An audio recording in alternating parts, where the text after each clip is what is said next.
Welcome to the Gruber Morning Show, our EV portion. I'm Pete Gruber, I'm Mark Schaffner. Good morning and welcome, everybody. and it looks like our background may have gone mono. Yeah, I'm adjusting it. It's We're a size just thing. Yeah, at the last second, we had a fairly small image on the background and we were blowing it up, and then I put a larger one in. And it's no surprise, but today's podcast is going to be centered around the robotaxi event. That's what's in the news right now in the EV world, and we've got some updates for you. There we There you go. go. One of the first things that I was that I noticed about the event, and by the way, I hung in there for about over half an hour, and I thought, well, maybe I'll catch it tomorrow then. Sure.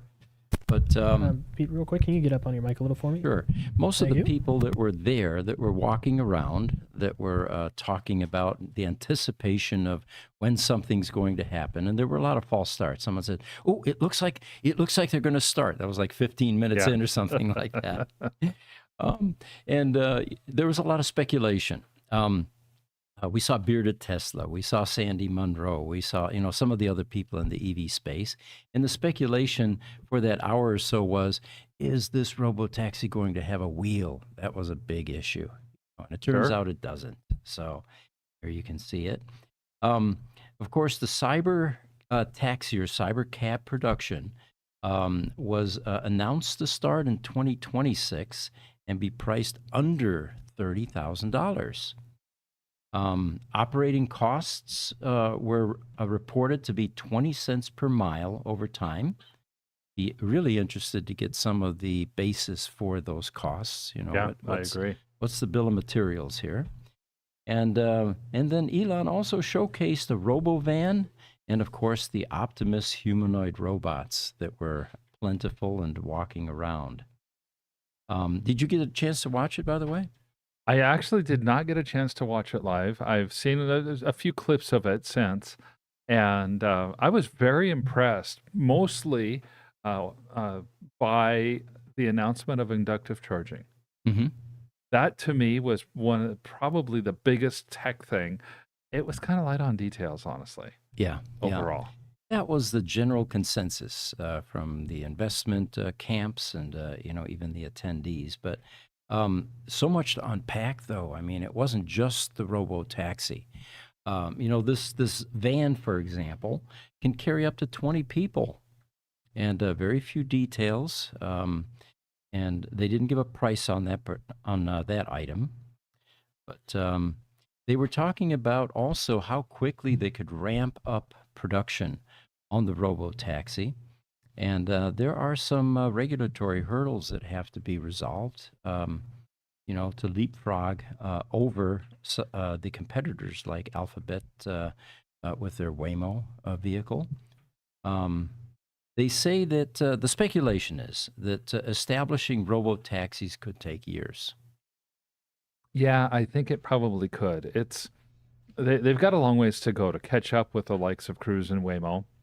They've got, their whole technology is going to be different. They're going to be using the cameras where Waymo and Cruise both use LiDAR radar. Obviously, the cameras are a lot less expensive. That's going to lead to the lower price. Again, it was just really light on details. But I do have a few thoughts. So first, I did notice as well that even the producer of the iRobot movie kind of marveled at the similarities between the vehicles in the movie and the vehicles that Tesla put out. The We Robot thing was definitely a real vibe. Now, what if I own my own autonomous car? I live a ways away from work. It's about a 35 to 45-minute commute each way. What would I do with an extra 80 minutes a day?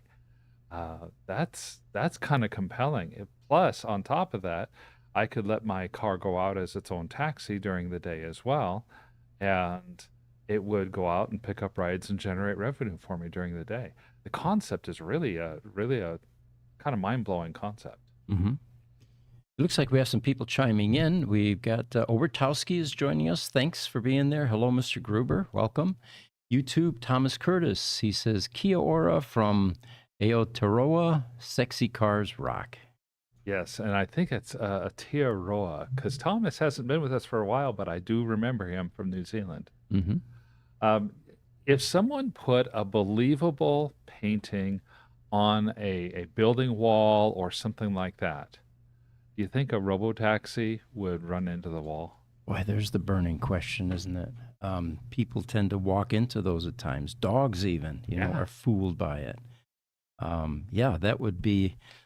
What kind of technology would they be able to utilize that would prevent that? Probably GPS location type, data might tell the car, well, even though that looks like you could drive through it, there's really a wall there. There's a building there. Yeah, it's and it's not just the idea of a building and a painting, a la Wile E.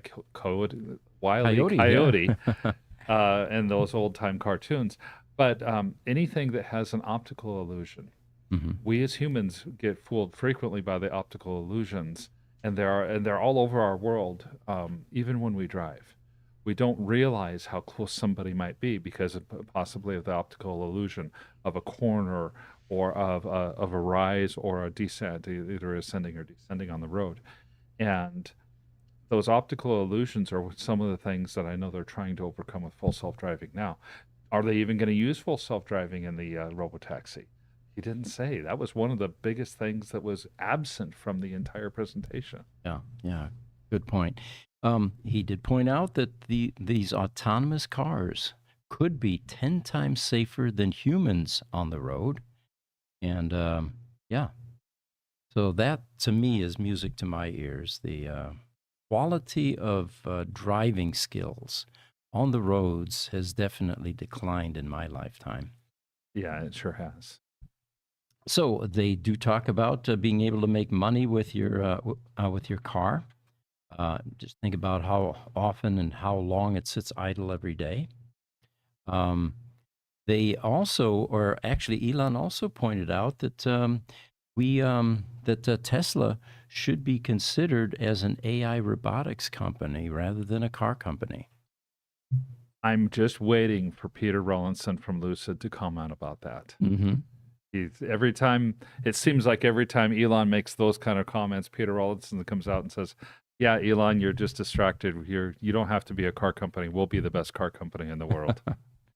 Well, if Peter or his staff is watching, that might be a suggestion for him. Um, the event started just over an hour after it was announced, and the people there, of course, hung in there because they made the trip there. Sure. But the delay was attributed to a medical emergency that involved one of the attendees. And try as we may to get any information about what that was all about, we're unable to get any additional details. So if any of you in the audience know what this was all about, the viewers may be interested. Instagram, Lawrence Gruber, hi from Boynton Beach, Florida. Thanks for joining us. Hope you're keeping safe there and that the storms didn't hit you too badly. Yeah. TikTok. D says, can I ask how much energy a lithium battery loses over time without use and comparative to different generations of batteries? That's a very good question because we are amazed at how long lithium ion cells are able to retain their charge. And the reason we're very familiar with that, we're in the critical power business where everything is still lead acid, absorbent glass mat batteries. And of course, the decline there is fairly rapid, and that's why we have a air-conditioned, environmentally controlled battery storage warehouse. And the batteries regularly are top charged. Mm-hmm. They are continuously analyzed because they're going to go into equipment. What we find is that in the lithium ion world, roadsters, all of the sexy vehicles that we work on, these batteries tend to just last and last. We had a roadster, for example, that had the service plug pulled so there's no drain on the 1,000-pound battery pack, 6,831 lithium ion cells. A year later, we fired it up and found that the charge was quite adequate. Very little very, if any, little, degradation. The same is true in the later models, like we had some Model S modules or entire packs, and 3 or 4 years later, we put them in cars, and they work just fine. Yeah, we had that one car, a 100D. Hmm.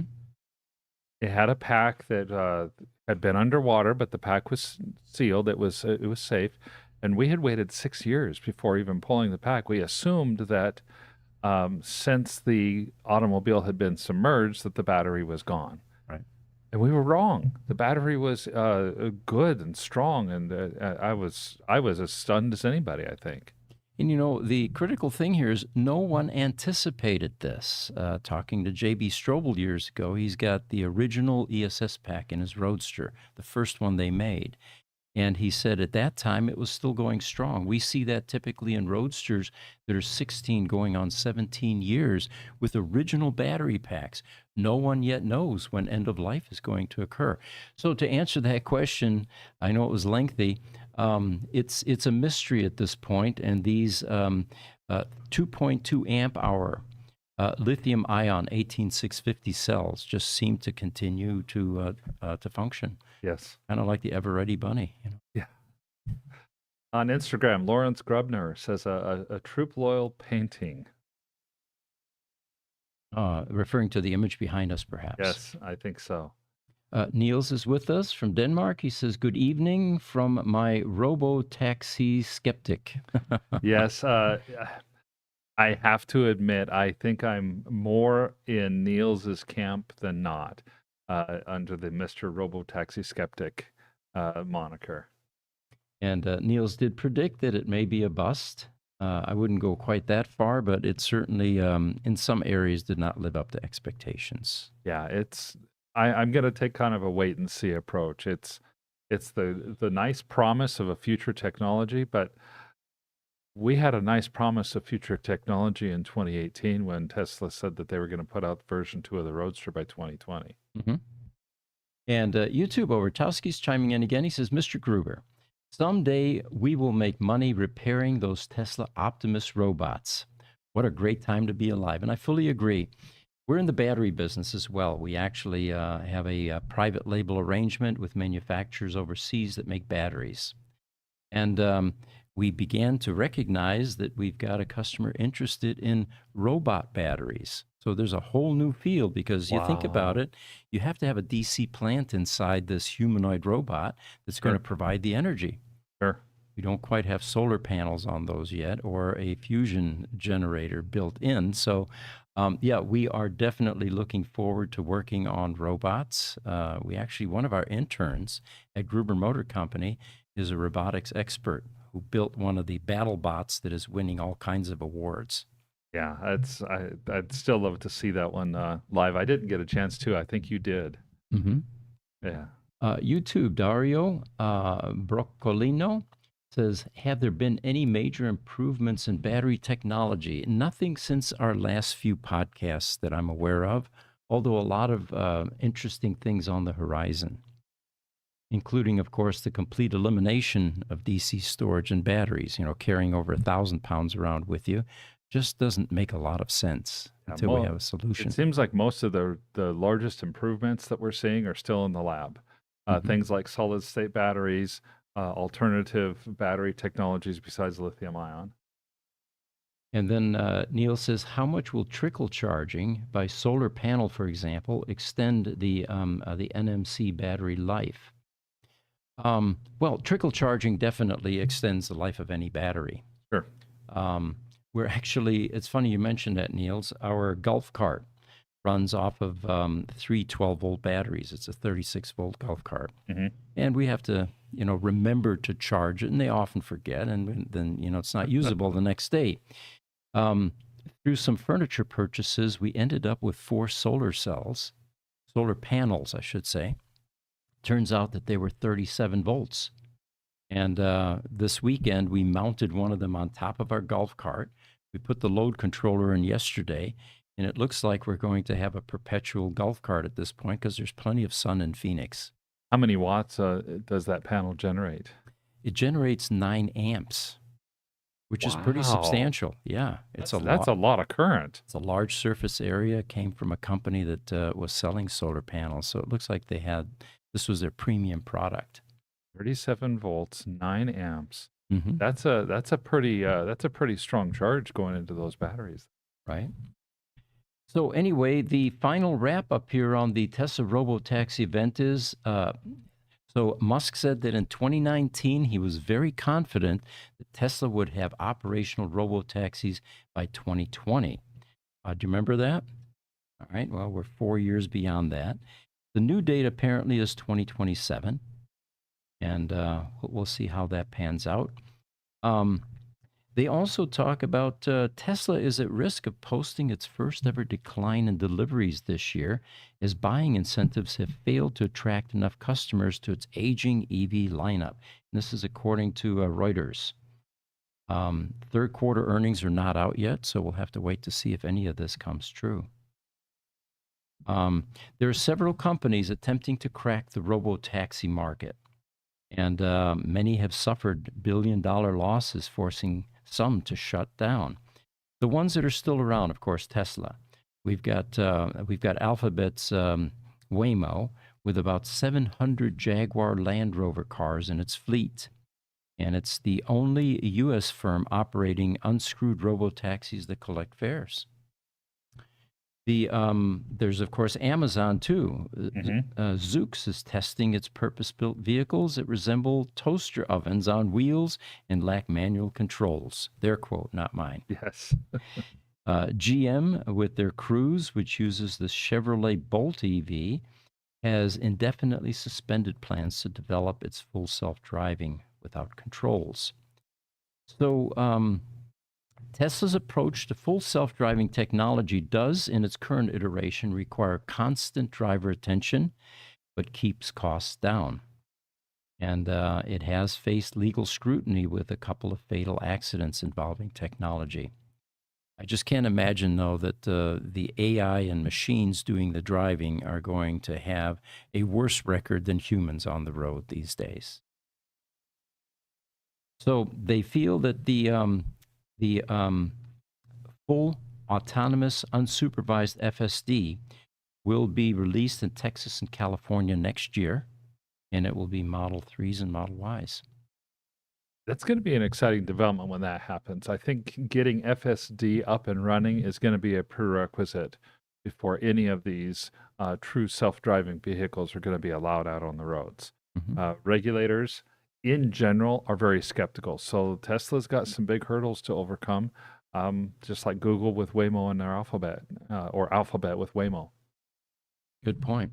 YouTube, Niels again, he says Aptera claims that their NMC batteries will last much longer than usual because of their solar panels. Interesting. It makes sense. Yeah. Because we know from the historical talking and research that we've done, as well as what we've seen in the industry, if you keep a battery between about 50 and 80%, it's going to have a longer life than at any other time in any other batteries that get exercised or worked more rigorously. We also know that trickle charging, lower voltage, lower amperage charges, help to eliminate heat during the charging process. That's why trickle charging is so effective. It puts electricity into the battery without heating it up. Aptera with their solar panels do both. You drive your Aptera car, it goes for it's 30, 40 miles, maybe it gets down to 50%. And then you have it sitting outside during the course of the day. It's going to charge itself up to 90 in a trickle charge type of fashion.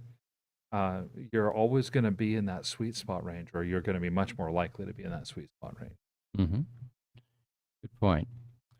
All right. So that's the news on the robo-taxi. And he also mentioned, Elon now, that it will be below $30,000, of course. Quote, I think it will be a glorious future. And he reiterated at that point, adding that he thinks we're headed into an age of abundance. And of course, what he's talking about there is as machines begin to take over functions, manufacturing, delivery, all of that, humans will be out of jobs, granted, but the production machinery is going to continue to run, and it's going to run at a more efficient pace, faster pace, longer pace. Remember, humans only work 8 hours a day, right? Right. So, what happens to this windfall now that is generated in the machinery of the economics in virtually any country? It's going to be an interesting thing to see. At the beginning of the 20th century, we saw the same type of thing. What is a housewife going to do all day? She has a washer to wash her clothes. She has a dishwasher to wash her dishes. She has a toaster to make her bread, and an oven you just turn on immediately, and you can make your meals. You don't have to cut wood anymore. You even have a vacuum cleaner to vacuum your carpet that you don't have to now take outside and beat with a broom handle. Right. So what are they going to do with all their time? Well, we found that we're more busy than ever. And the utopian vision of this is that eventually the currencies will eventually go away. They'll be unnecessary, but in between will be a concept called universal basic income, Right. which is where you talk about government programs now. This is programs on steroids. You're going to get paid for not going to work because there's no place to go to work. And this universal basic income is going to level a lot of playing fields. It's an interesting concept. I'll just leave it at that. Yeah. All right. So another news item here. The EV slowdown is a lie. Global sales just reached a new record in September. So they're talking about all electric and plug-in vehicles doing just fine, despite what you might have read elsewhere. The big picture is that EVs are on the rise. Last month, a record-breaking number of all-electric and plug-in hybrid cars were sold globally. Mhm. And according to research firm Robo, in September, a whopping 1.7 BEVs and PHEVs were sold around the world, which is an increase of 30.5% year over year, and 150,000 more units compared to the previous record set in December of 2023. That is a lot of cars being sold. China is leading the charge. Somewhere between 70 and 80% of all EVs being sold are being sold in the Chinese market. And the Chinese market for new cars is over 50% electric now. Mhm. Um, I went through the article, and I like to read the comments under the article sometimes because there are some real nuggets. There are that people will speak about that make relevant points. Two of them stood out to me.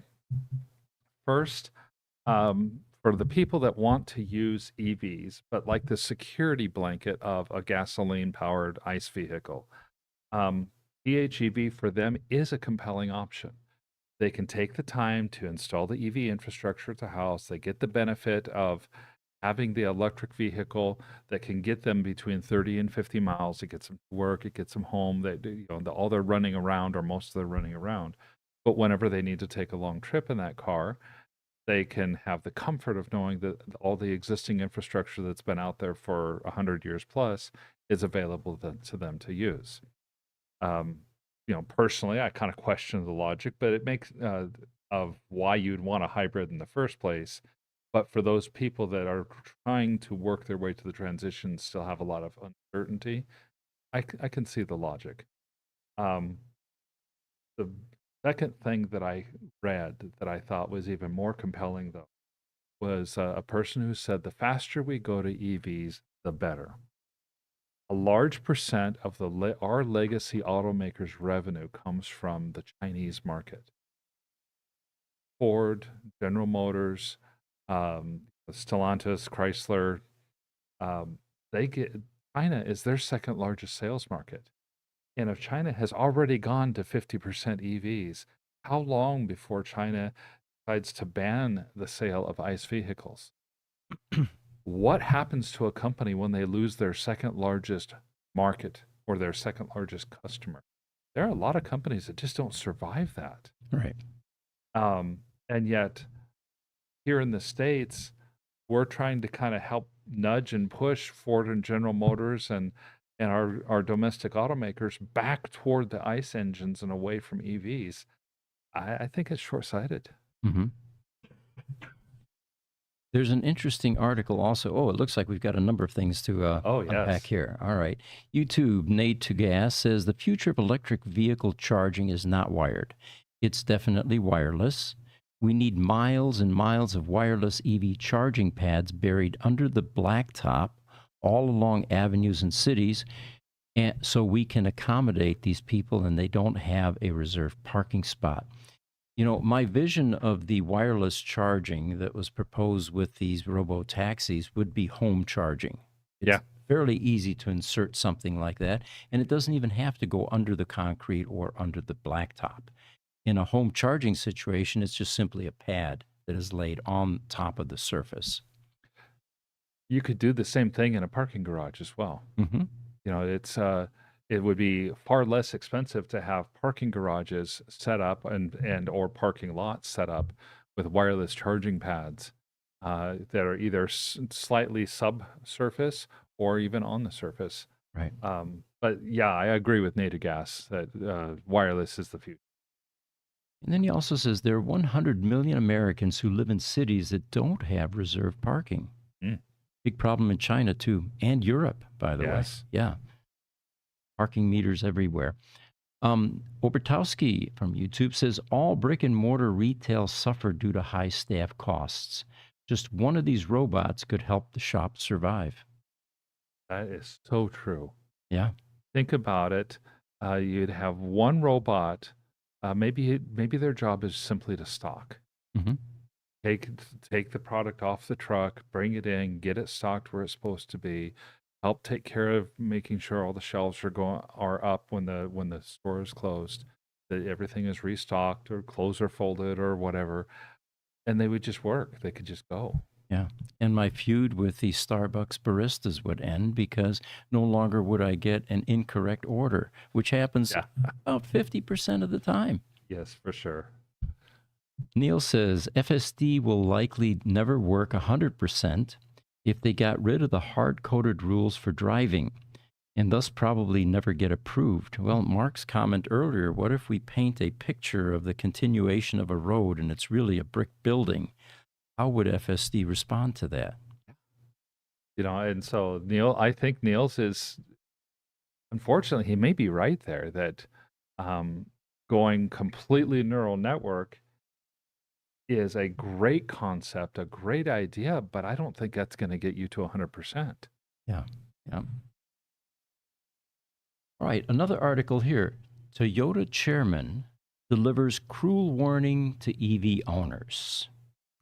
Akio Toyoda is the chairman of Toyota Motors, and he was speaking in a news conference in Tokyo, Japan.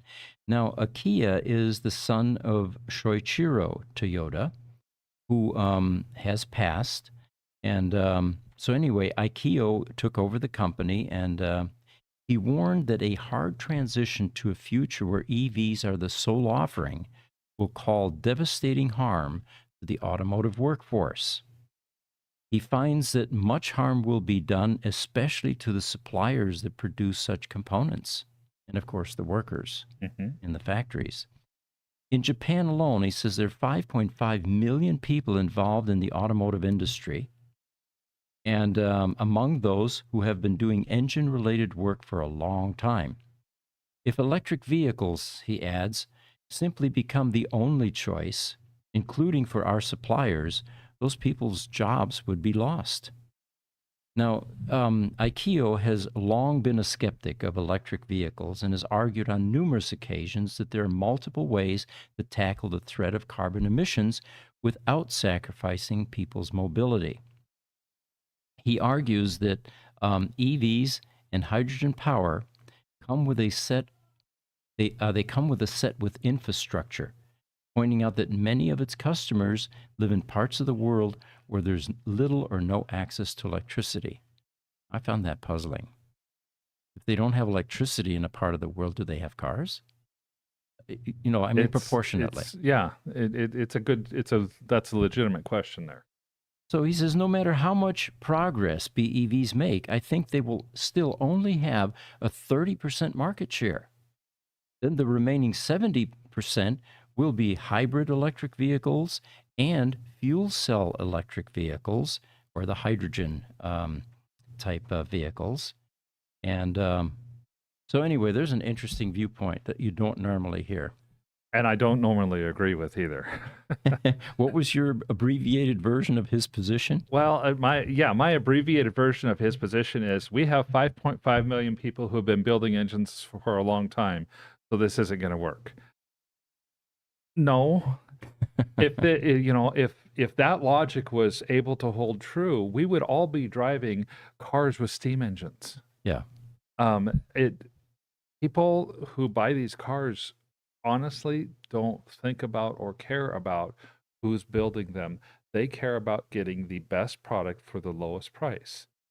And sometimes it's the better product that justifies a higher price. Sometimes it's not. But at no point does the person who's buying a car really going to take into consideration, oh, I must buy an ICE vehicle because I have to support all the people who are building engines for ICE vehicles. Yeah. That's just not going to be something that occurs to 99% of people who are buying cars. They're simply buying what they believe is the best value for themselves. I honestly think his numbers are opposite. Mhm. Somewhere between 70 and 80% of cars are going to end up being electric. And it may be battery electric or fuel cell electric, although I think battery electric is going to be the vast majority of that. 20 to 30% is going to end up being everything else. Yeah. And I just think he's just trying to hold on to the past. It's almost the classical argument of this is how we've always done it, so that's how we have to do it in the future. And let's not forget that this is the company that had a chance to be the first major auto manufacturer in BEVs with the introduction of their hybrid in the last century, the end of the last century. Remember the Toyota Prius? Yes. It was a wildly successful, deviation from the normal type ICE, only engine cars. If you think about it, they were at least 10 years ahead of everybody. Yeah. Because the Nissan Leaf, I think, was the next truly electrified vehicle to come on the market. And the Leaf didn't come on the market until 2009.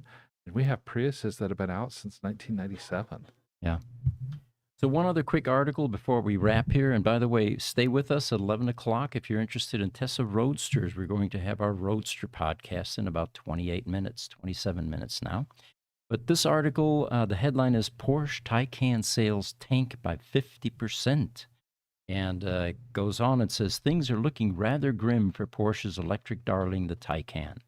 After riding high on the initial wave of EV enthusiasm, sales plummeted by a whopping 50% in 2024. The company has already scaled back production at its Zuffenhausen plant from 2 shifts to just 1. It's a clear sign that the market appetite for this luxury EV isn't what it used to be. Porsche Taycan is an interesting car. I've seen a few around here in the Phoenix area, but with a starting price at $100,000 and with options prices up to $210,000, performance that's not as good as either a Tesla Model S or especially the Model S Plaid or probably any of the Lucids, and a price that's substantially higher than those, I don't see how Porsche can compete. Yeah. They're trying to depend on people to buy the name, and people are not going to just buy the name. And finally, for those of you with an entrepreneurial bent that want a great business idea, let me show you something that has a lot of merit. And I'm going to pop it up here on the screen for you. During our most recent crisis with hurricanes, this looked like a pretty hokey, crude type a solution. And in fact, it turned out to be fairly successful. This is a Porsche 911 under here. And It's a way to keep the water away from the car, especially the critical components. In an ice engine, you're destroying the engine by the Oh time it yeah. fills up with water. With a battery electric vehicle, ooh, you've got all kinds of risks. Salt water gets in the battery, creates a fire, your house burns down. And this was offered actually on Reddit. And Supercar Blondie also has been talking about this. But again, my point here is if you're looking for a business opportunity, you get a nice thick mill, large bag like this, and you market it and you target those areas where there's a natural disaster about to happen. And I'll bet you'd be sold out in short order. I think you would be. It's stunningly simple. Yeah, And it's one of those things that you think, why didn't I think of that before? exactly. Yes. So there were some interesting comments on Reddit. One of them was, "It's genius." But I don't see a downside of this as long as it's completely sealed and you are not stupid enough to start the car remotely. Yeah. Another one was a lighthearted take. He said, "No, don't do this. The car will die of suffocation." So anyway, we appreciate you joining us as always. In 26 minutes, we're going to start our Tesla Roadster podcast. Feel free to join us if you are interested in roadster tech. I'm Take Pete care. Gruber. I'm Mark Schaffner.